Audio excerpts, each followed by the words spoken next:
Chapter 23 The Woodpile The brigade arrived in Lachine on a quiet August evening. Once the pelts were delivered to the company warehouse, Pierre shouldered his pack and headed for home. Just before he turned onto the road that led to his cabin, he approached Dr. Gilliard's house. Pierre closed his eyes and shivered as he recalled the mad dash he had made last spring. "LePage! Pierre LePage!" Gilliard called out. Pierre looked up, surprised to see the doctor, his wife, and Celeste all sitting on the front porch. "Good evening, doctor," Pierre said, touching his cap. "Is Mackay's brigade back already?" Gilliard asked. "We just got in this evening, sir." Pierre paused at Gilliard's front gate. "Did you have a good trip?" the doctor asked. "Yes." Pierre paused, thinking about how impossible it would be to reduce the last 3 months of his life to a single answer. For now, he would leave it simple. "Yes," he repeated, "we had a fine trip." "You must stop by sometime," Mrs. Gilliard interjected, "and tell us about your travels." "I'd like that," Pierre said, smiling at Celeste. "Hello, Celeste," he said. Celeste blushed and lowered her eyes before she spoke. He remembered her as bold and self-confident, yet today she looked pale and shy. Since Celeste's reply was impossible to hear, Pierre simply smiled. "Nice seeing you folks," he said, "but I really have to get home." "Of course," Dr. Gilliard said, "but do stop by again." "Thank you, sir. I will." Pierre heard the axe from a long way off. Even before he got within the sight of the cabin, the ringing of the steel told him his father was splitting oak. As he walked up the trail, he recalled the day last spring when he had sprinted down this same path.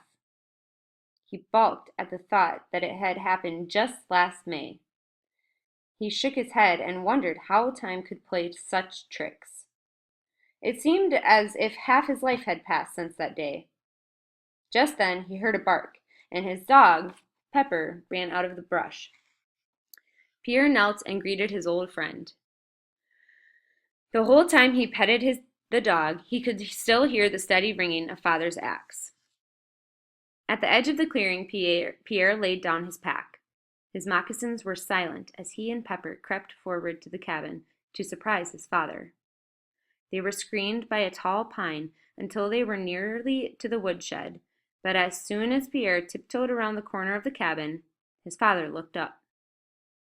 Reacting to some small movement or sensing his presence out of instinct, as woodsmen often do, father looked over his shoulder. The axe was suspended high over his head. In a single motion he released the blade and pivoted towards his son. Pierre sucked in his breath and closed his eyes tight. He could see the axe slashing into father's leg. Instead, he heard the solid thunk of wood, and he looked up again. By then, father was halfway to him. Before father had a chance to shout, Pierre put his finger to his lips and shook his head, signaling to keep his arrival a secret. Teary-eyed, father crushed him in a long, silent hug. "Let me have a look at you," father whispered, stepping back and holding him at arm's length. As they stood eye to eye, Pierre was surprised to see he was nearly as tall as father. They shook hands, and father raised his eyebrows when he felt the new strength in Pierre's grip. He grinned like a man who had found a son long given up for dead. Pierre was worried, though, by the strange way his father shook his head from side to side. "Is something wrong?" Pierre asked, but his father just stared. "I said, is there something wrong?" Father chuckled, saying, "Not something, but everything." "What do you mean?" Pierre asked. "Is mother all right?" No, nothing like that." "What do you mean, then?" "Is it not wrong to send a boy off and have him never come back?" "I'm back." "But you're not the same." Father studied the confusion on his son's face. He concluded finally by saying, "No.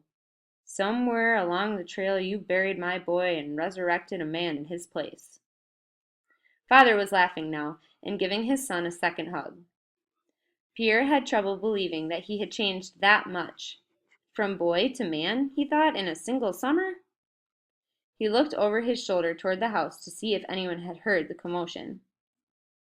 As father stepped back, Pierre couldn't help staring at the stub of his father's thumb, stretched tight as it was with skin that looked smoother and shinier than the rest of his hand. Father saw him staring at the injured thumb and suddenly lifted it with his son's eyes. "You have nothing to worry about where this little stump is concerned," he said. "It healed quick and never slowed me down even half a lick. Feel it." He paused, tapping the stub on Pierre's shoulder. "It works just as good as a regular thumb, and it's tough as a chunk of seasoned cordwood." Still grinning, father thumped his scarred appendage twice against the front of his own thigh to prove his point. "Why don't you take a rest?" Pierre asked, nodding in the direction of the woodpile, "and let me finish up the splitting?" Father frowned. "This is no time to chop wood. We've got some serious celebrating to do."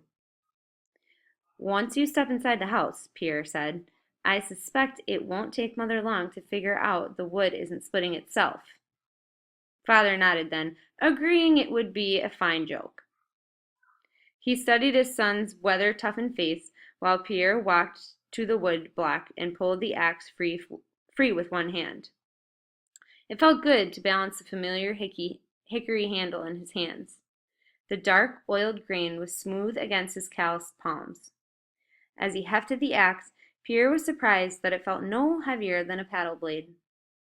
He set a block of wood in place and swung. With the flat crack of a branch snapping off in midwinter cold, the blade sheared the oak block in two. The perfect halves fell onto the packed earth with a thud and rocked for an instant before they were still. Pierre smiled when he saw how deeply the axe had buried into the chopping block. Then, with a grin that bettered his son's, father hurried off toward the cabin. The end.